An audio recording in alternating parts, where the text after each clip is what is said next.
A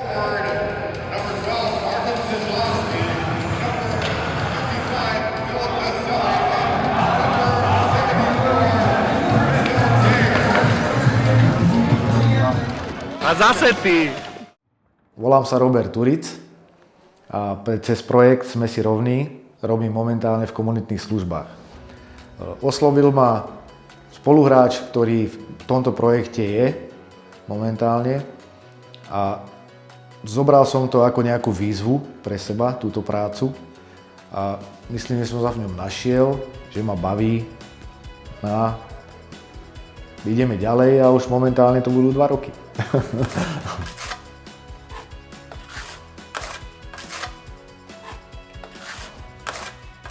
Vo Francúzsku, keď som vykladal drevo šalungové, tak také hranoly, to malo asi 5 metrov na dĺžku a taký balík 12x12. Ten mi bral akurát z kamiona. No ale jak ho zobral, prakticky to drevo, celý ten balík, tak ho mal len dolu v rámci bezpečnosti a tak sa otáčať. Lenže on ho dolu nedal a on sa otáčal už aj s tým. No a to bolo prichytené len takými 2 páskami umelými, ktoré praskli, tým pádom, jak sa pohlo to drevo, no a začalo to padať. No a ja som bol akurát kúsok ako je kabína, v tej medzare a potom je náves, a on mi to prakticky vzadu, len nakoľko to malo 5 metrov a on sa s tým presne otočil do mojej strany, keď to vykladal, tak všetko začalo ako jak domino, prakticky by som povedal jedno cez druhé padať, aj keď som tak nejak troška videl, že už asi je zle, tak som uskočil na bok a tým pádom, jak som aj na boku potom ležal, tak mal som prekrížené nohy a hlavu som si prakticky zachránil tým, že pravá dostala najväčšie šupy od toho dreva a rozbilo mi to úplne nohu, tak tá ľava sa ako zachránila. Kebyže ju nemám prekrížené, tak možno obidve vyšli.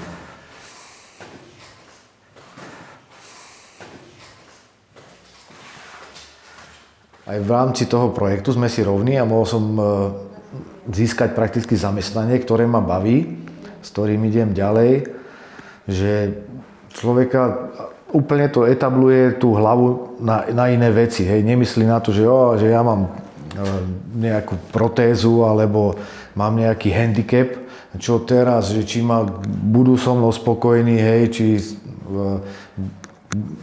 prakticky tie všetky veci by vás posunuli, alebo ešte dali ešte na inú hranicu, tak ako ste mali predtým, že či prakticky týmto istým smerom ide, ale ak sú odozvy aj z parahokeja, aj z toho projektu Sme si rovní, kde sú chalani tiež, ktorí akože majú handicapy a povedia vám nejaké veci, že oni normálne fungujú, tak hovoríte, čo som ja horší, akože hej. Bratislavy až po Košice. Parahokej nemá hranice.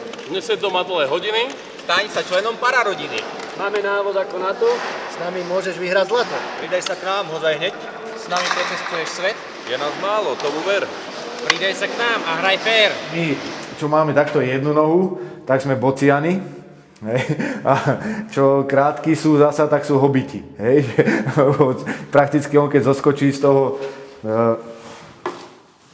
vozíka, hej, tak je krátky a maličký. Hej, akože.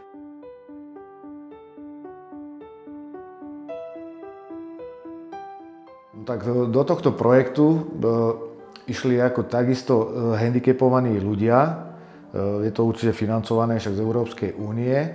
A títo ľudia prakticky, i keď majú svoj handicap, tak ďalej zisťujú a hľadajú ľudí, ktorí majú tiež handicap, ale hľadajú prakticky takých ľudí, ktorí sú niekde zastrčení v úvodzovkách, by som povedal. A oni skúšajú, alebo spravia preto všetko, aby ich nejak vyťahli z tmy na slnko, by som povedal, úplne jednoducho.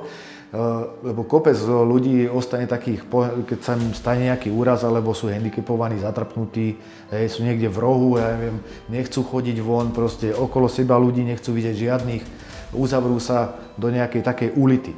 No a cez tento projekt si myslím, že títo chalani, čo to robia, určite akože aj dievčatá, ktoré ale nepoznám, poznám len akože spoluhráčov, tak snažia sa proste týchto ľudí včleniť do tej spoločnosti alebo aspoň výjsť akože z tej tmy na to slnko, jak som spomínal.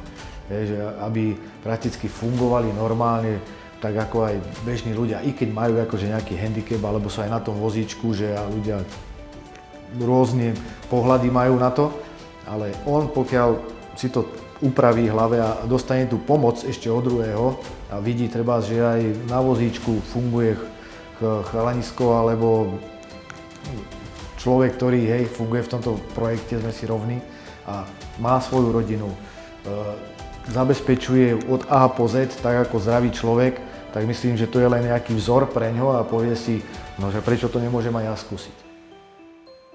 Ja aj tak minulé leto tiež ako komunitné služby sme tu prerábali takisto zimný štadión, lebo sa tu konali majstrovstvá sveta žien v parahokeji.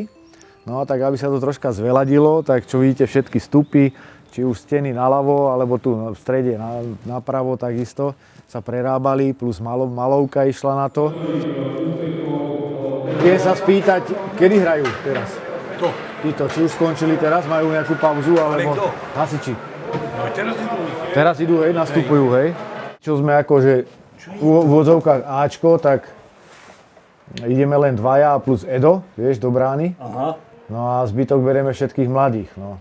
Lebo tiež už predsa mám dať čo za sebou a hovorím, aspoň chcem sa venovať tým mladým, vieš, troška ich pozdvihnúť a že by zapadli aj potom do týmu, do Ačka prakticky. Tak sa vám nestráti.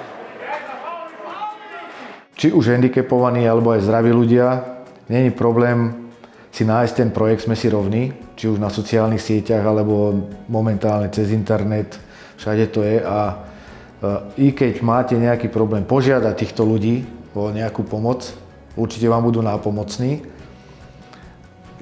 Čo som získal aj ja, prakticky túto prácu cez nich, ktorá ma baví. No a myslím, že i pomoc iných ľudí okolo seba, ktorých uvidíte a majú nejaký handicap, nikdy sa neodvracať chrbtom, ale im povedať, že takéto niečo existuje, taký projekt a odkázať ich na to, prípadne zistiť nejakú konkrétnu osobu, ktorá by im vedela v tomto pomôcť a nakopnúť ich do ďalšieho života.